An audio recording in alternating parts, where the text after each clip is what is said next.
رمضان كريم، الغردقه فيها اماكن كتير حلوه. النهارده معانا تجربه جديده للفطار في الغردقه في رمضان. ريو كافيه.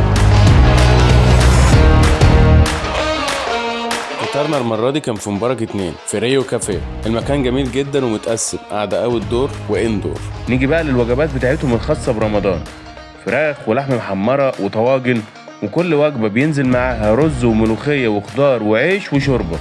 بدأنا بمشروبات رمضانيه زي التمر والصوبيا بالبلح، وطبعا امين لازم يبدأ بالشوربه قبل ما تبرد.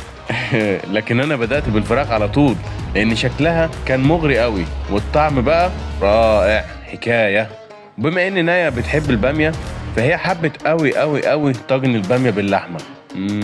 الباميه متسبكه وبتدوب في البق دوب كده، وطبعا واللي معروف علينا اننا بنحب الملوخيه وبنهتم بطعمها، فدي كانت ملوخيه باللحمه ريحتها هتجيبك من اخر الشارع وحياتك. حبينا نجرب طاجن الخضار، بس اقول لكم حاجه، حبينا طاجن الباميه اكتر، وما نقدرش طبعا ننسى طبق اللحمه المحمره واللي عجب امين ونايا جدا.